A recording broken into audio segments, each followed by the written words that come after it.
Welcome to Rosa News Channel, guys. Di sini kalian akan mendapatkan berita hukum dan politik terbaru hari ini. Yang membuat Rosa News berbeda adalah selalu ada analisa di balik setiap berita yang ditampilkan. Dan tentu dengan gaya bahasa yang tidak kaku, namun tetap kritis dan objektif. Di video pertama ini, Rosa News mencoba memberikan analisa tipis-tipis tentang kasus yang melibatkan Rachel V-nya. Mungkin kalian sudah mendengar beritanya ya guys, tetapi aku mencoba memberikan sedikit deskripsinya. Si selebgram ini kan habis datang dari New York untuk mengikuti New York Fashion Week di sana. Gak masalah sama sekali sih, doi mau bolak-balik Jakarta New York sebulan sekali.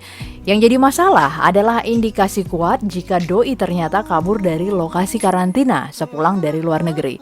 Memang bagi siapa saja yang datang dari luar negeri diwajibkan karantina selama 14 hari ataupun 5 hari dengan melihat dari negara mana mereka datang. Jika mereka datang dari negara yang kasus COVID-nya sedikit, ya karantinanya cukup 5 hari. Tetapi kalau mereka datang dari negara di mana kasus COVID-nya banyak, mereka wajib karantina selama 14 hari.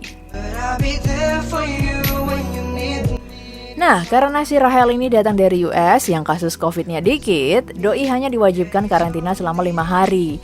Tapi ternyata doi ini kabur dari karantina dan dibantu oleh oknum anggota TNI yang berinisial FS. Rachel dibantu FS sejak tiba di Bandara Soekarno-Hatta. Wah, jika nanti jaksa bisa membuktikan bahwa telah ada komunikasi antara Rachel dan FS sebelum si Rachel tiba di Jakarta, maka jelas ada niat sedari awal untuk melakukan suatu kejahatan. Jika ini terbukti, tentu hukumannya bisa maksimal, guys. Si Rachel ini diketahui juga melakukan karantina di Wisma Atlet.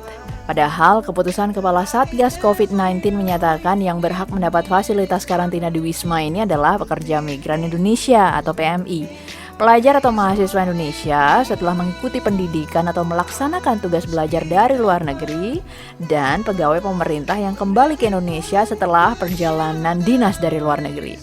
Masa sih si Rachel ini maunya gratisan aja? Wong ke New York lo mampu kok.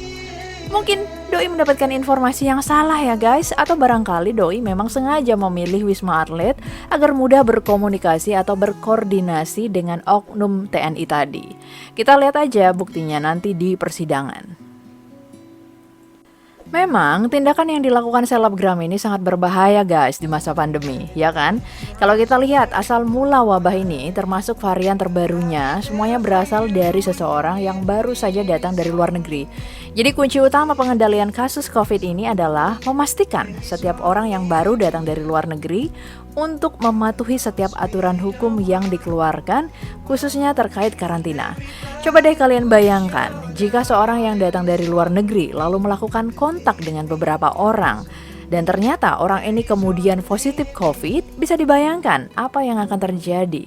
Apalagi kita tahu Indonesia masih memiliki kelemahan di sisi tracing. Jadi aku pun setuju ya dengan sikap Menteri Kesehatan dan Menteri Pariwisata yang begitu geram dengan sikap Rachel V-nya ini. Tetapi sekali lagi, geram saja nggak cukup guys, karena memang tindakan selebgram ini sesungguhnya merupakan kejahatan yang diancam dengan sanksi penjara. Lalu seperti apa sih ancaman hukuman untuk janda 2 anak ini? Ada beberapa undang-undang yang mengatur tentang sanksi pidana terkait proses karantina kesehatan. Pertama adalah Undang-Undang Nomor 4 Tahun 1984 tentang wabah penyakit menular. Pasal 14 jelas menyebabkan jika barang siapa dengan sengaja menghalangi pelaksanaan penanggulangan wabah sebagaimana diatur dalam undang-undang, diancam dengan pidana penjara selama-lamanya 1 tahun dan atau denda setinggi-tingginya 1 juta rupiah.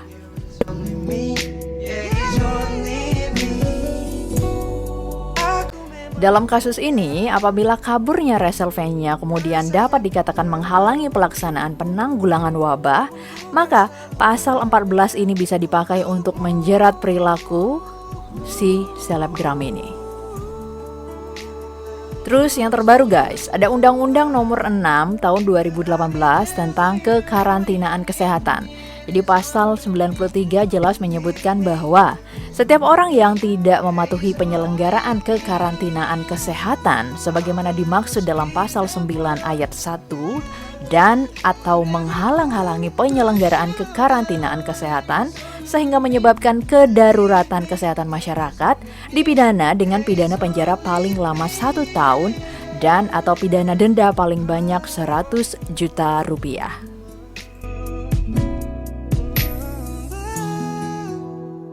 Kalian pasti nanya dong, loh kok ada 2 nih undang-undangnya? Yang dipakai yang mana nih? Tenang, terdapat 2 prinsip hukum di sini guys. Yang pertama, Lex Special Derogat, Lex Generalis atau undang-undang yang khusus diprioritaskan ketimbang undang-undang yang bersifat umum. Kemudian terdapat prinsip Lex Posterior Derogat Legi Priori, artinya undang-undang yang baru menyampaikan undang-undang yang lama. So, in this case, Undang-Undang Nomor 6 Tahun 2018 ini lebih khusus guys dan lebih baru dari Undang-Undang Nomor 4 Tahun 1984.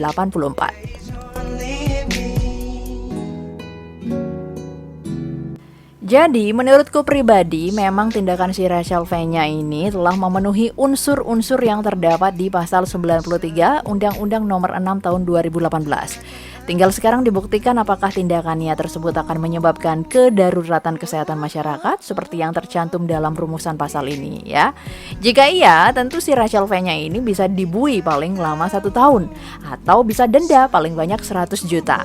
Atau bisa juga dibui dan dijatuhi denda secara bersamaan. Hal ini akan sangat ditentukan oleh bukti-bukti selama persidangan dan juga pandangan para hakim.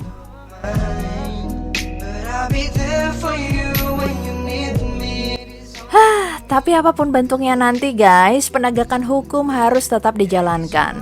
Hal ini nggak hanya penting untuk menindak si Rachel V-nya ini ya, tetapi juga penting agar orang lain tidak mengikuti si Rachel ini.